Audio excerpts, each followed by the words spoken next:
The day of the Ocelots' first basketball game at Cooper's Courts finally came. And it went great. The Ocelots beat the other team, the Cavaliers, by 28 points. After the game ended, Melanie is approached by Coach Peter, who introduces her to one of the Ocelots team players, Jace.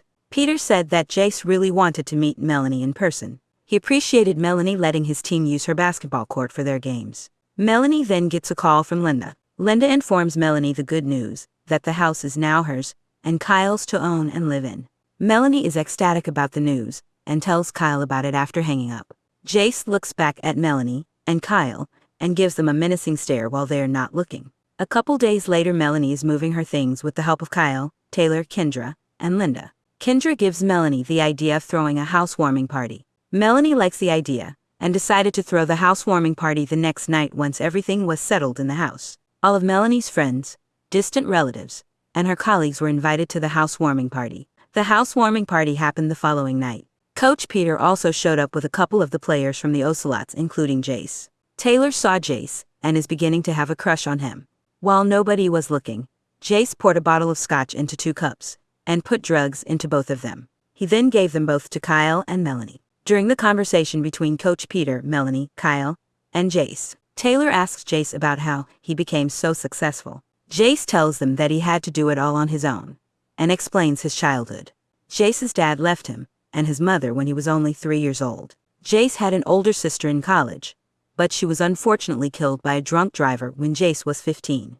That left Jace alone with his mother, but her mental health slowly declined, and she was placed in a psychiatric hospital.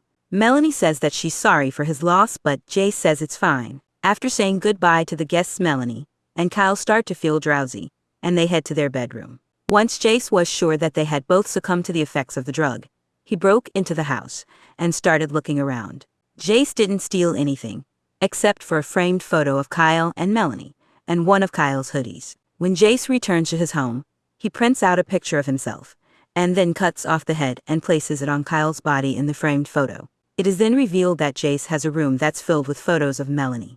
Jace has an unhealthy obsession with her. The following morning, Melanie arrives at the recreational center, and Brianna informs her that someone had sent her flowers with her name on it. Melanie asks who they were from, but Brianna doesn't know since a mailman delivered them, and no name was listed. Melanie thinks they might be from Kyle, so she calls him, and thanks him for the flowers.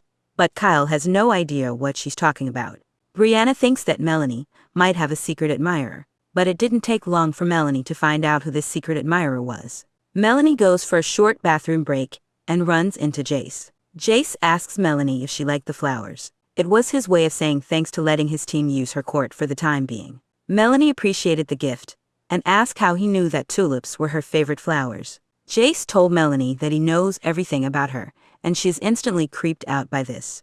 Melanie is then completely taken aback when Jace tries to kiss her. Melanie said that was completely inappropriate of him to do since she was engaged to Kyle. Jace said that he just wanted to do something nice. Melanie appreciated the flowers, but the kiss was completely uncalled for. Melanie gives the flowers back to Jace, and tells Brianna that she has to go home early for the day. Jace then walks back to his car, and has a huge meltdown.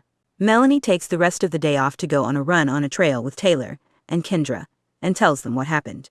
The same woman from the gym a couple days ago sees Melanie, and starts to follow her. After finishing their run, Melanie is shocked to see that her car had been vandalized. All 4 tires were slashed, keyed, and there was a message on the windshield in bold red letters: "You will love me." Kendra calls the police.